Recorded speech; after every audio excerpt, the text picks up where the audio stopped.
Good morning. So, I'm on my way to LBC, the hari ng padala. Kasi magpapadala ako ng chili garlic oil sa Abra, Banggit, Abra. Last time, nagpadala ako sa Batangas, 2 boxes. Ngayon, isang box lang kasi naubusan tayo.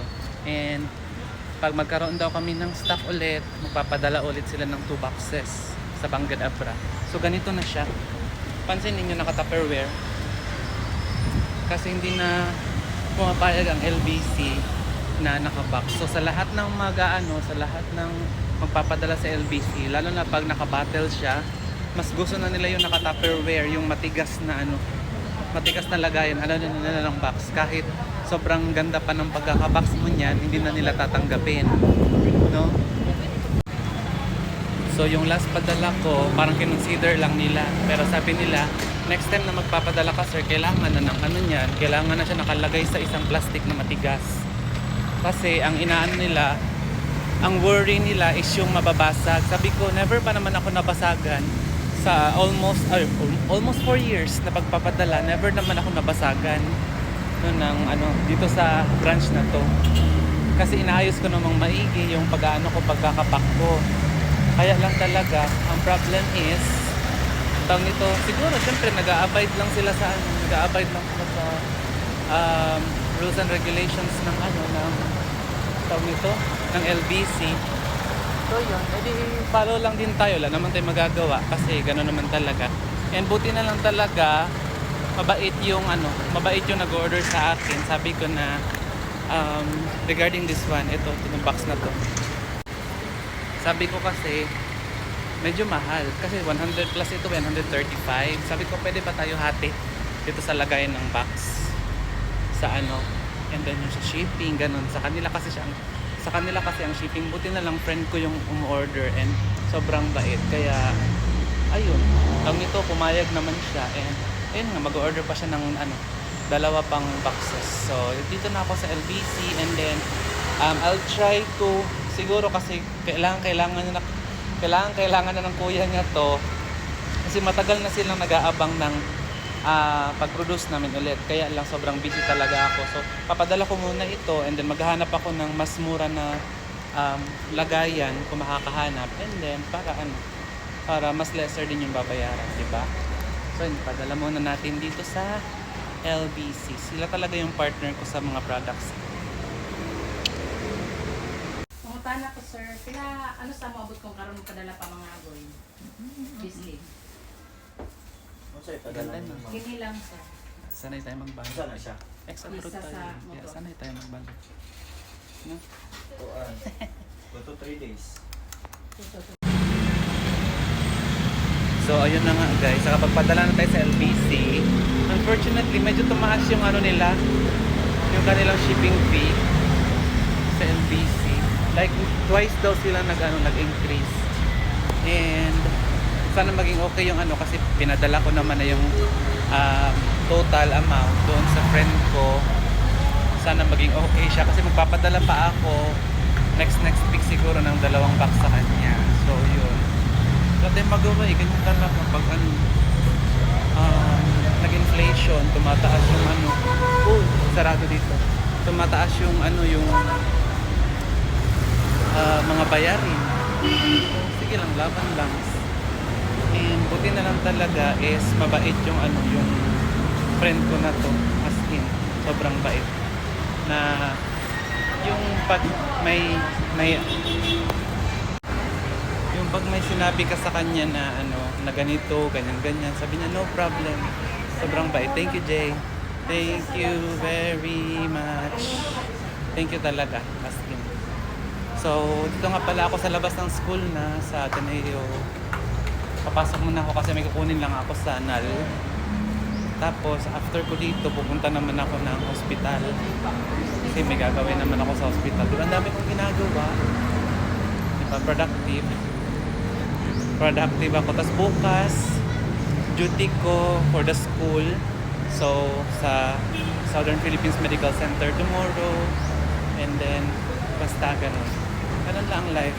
Talon-talon tayo. Pero that's okay. Ang importante meron tayong ginagawa, productive tayo, and hindi tayo nasi-zero. Ganun yun. Pasok muna tayo. Super itim naman. Super black naman ang person na ito. Super itim naman lahat, hindi may green pan. Let's go. Naabutan. Sayang.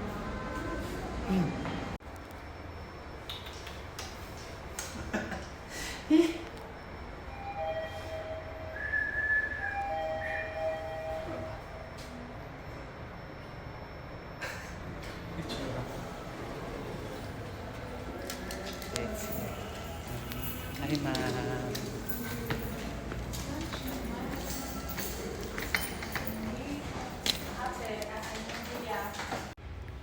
So, nakuha na natin. Ay! May ganun. Let's go. Punta naman tayo sa Davao Doctors Hospital. O, diba? Ganun na ang life natin, guys. Diba?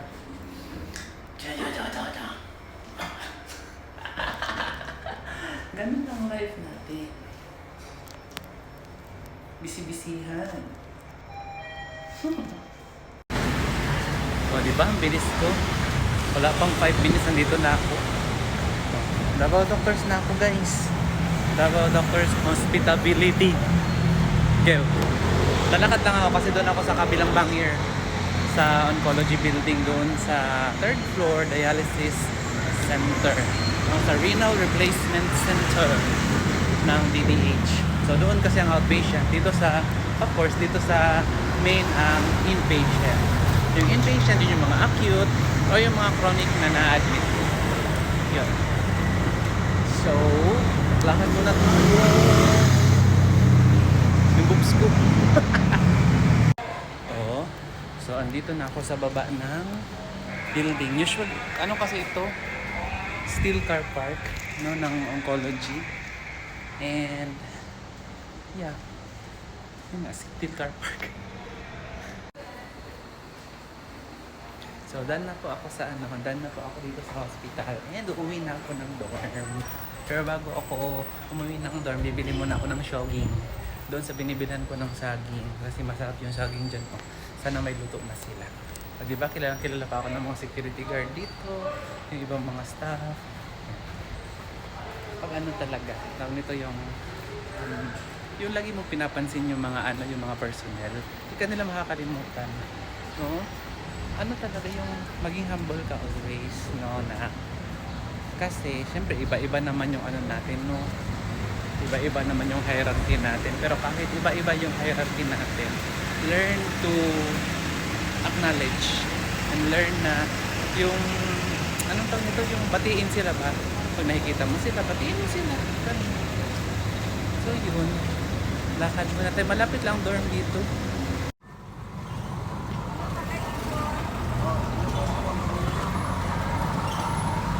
Bili tayo ng 4 ka sticks. 4 ka sticks tayo.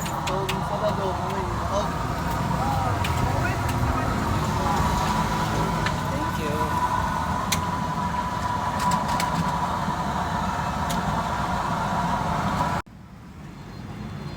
Dahil nakabili na tayo, uwi na tayo ng dorm. Yan, bumili ako ng 4 na stick kasi maliliit lang to eh. 12 pesos, pero alam niyo yung parang isang piraso lang siya. Hinati-hati pa talaga. So, ano sila? Tubong lugaw. Tubong lugaw. Basta, parang 3 bilog lang siya na maliliit or 4 na bilog. Kung anuhan mo siya, kung ididikit-dikit mo siya, parang parang isang saging, ganun. Tapos 12 pesos. So, tubong lugaw nga naman, no?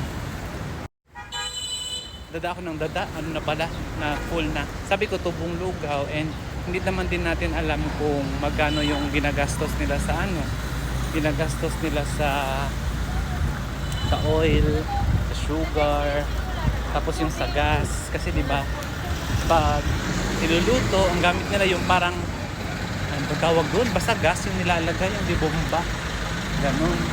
So, kasama na siguro yung doon sa 12 pesos na isang stick. Basta yung stick pa, di ba? Tapos yung papel pa, yung plastic pa. Kasama na yun doon sa computation lahat sa 12 pesos. So, matuloy yan. Wait na tayo. So yun lang, ginawa natin for today's video.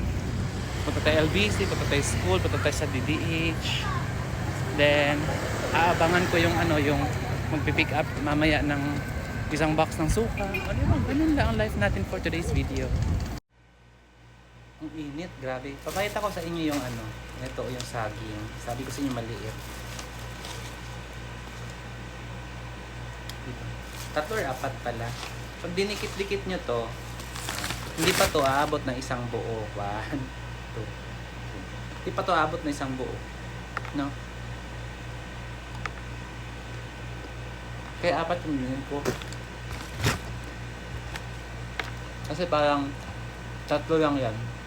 Tatlong pirasong saging. It's 1:24 in the afternoon, so magtitimpla muna ako ng kape. Partner ko dito. Bye-bye! See you again sa aking mga lakad-lakad. Bukas sa mga susunod na araw. I love you all, guys. Stay humble. And always choose to be kind. I love you all. God bless. Mwah!